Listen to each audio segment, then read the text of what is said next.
So, in this episode of Charlotte, I was really expecting that they'll introduce the idol because she's supposed to join the group according to the anime poster. And, I looked up her powers, but I'm not going to spoil it for you guys. But no, instead, we got some exposition on why, now the girl with the white hair, because I don't remember her last name, but I'm going to call her now because since that name's a lot easier to say and to remember, why she recruited you and the guy with the glasses, Todd, don't remember his name. I don't know why. Anyway, we get backstory with Now and her older brother that I think she mentions before in the last episode. And it's definitely interesting to see how, if you get caught, you're pretty much turned to a lab rat and, as Now puts the best into a battery and, because once, you pass your adolescence, whoops, your power's gone. And thing is, it's really interesting on, the whole aspect of how they're getting their powers, because, your powers come when you're when you're a teenager. And so as we see with Now's older brother, he says it himself that the only thing he's good at is playing guitar, and yet he has the power to manipulate airwaves and stuff like that. And you see Now, they explain that she doesn't have many friends, she has issues trusting people, and maybe that's why she has the power of invisibility to one person. And they even kind of go into more depth with it with the that archery kid who looks a lot like Shiro from Fate Stay Night, and if you don't know, I hate him, or Shiro that is. Anyway, he had he's selling these pictures of girls and in their lingerie, showing off because he needs money for his family because his family's all ill, and it seems like through traumatic events through the person's life is the result of what power they get. So why does our main character you have powers, and why does he have the power to to possess other people for 5 seconds? They even go into depth into talking about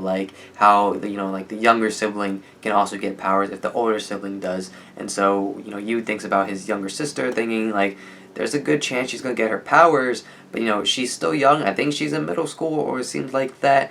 They try to make her really cute, but it doesn't really work out, I feel like, or for me personally.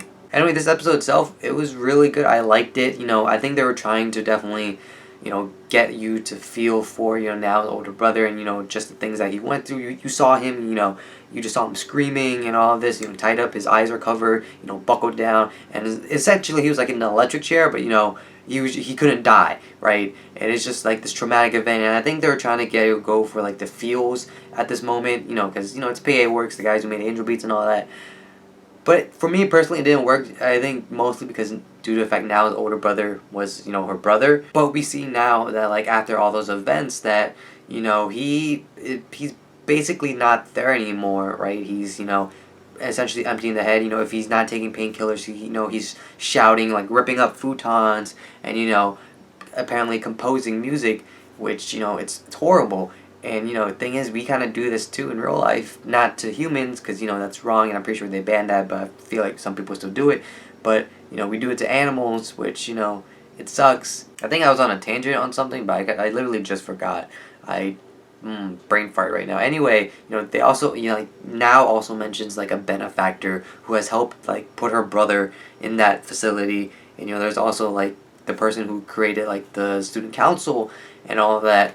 So it's definitely interesting who that person is. Maybe it's some older person, obviously, I feel like. I don't know. I can't speculate because we don't have enough characters to show off. This episode also had its comedic moments, though they were very small this time around. Freaking glasses over here, using teleportation to, gather, the sandwiches, pay for them, and, comes back with all these cuts and stuff throughout his body because he went through a window and he's bleeding from his head. And then there's also the gag with the omelet thing. What was it? Omelet fried rice, whatever it is.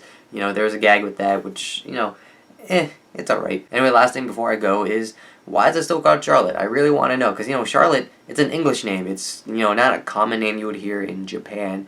So I really want to know why the anime is called Charlotte. Maybe their team is called Charlotte. I don't know yet. We also have that. Oh yeah, we also made an appearance of another character who can locate people with powers. By dropping water or whatever it was. It was really weird. Anyway, I thought it was a very good episode where they were able to fit both backstory and exposition, at the same time. Obviously, we still have another member to join, our party. Man, I've been playing Persona a lot, so now I'm starting to refer to people to parties.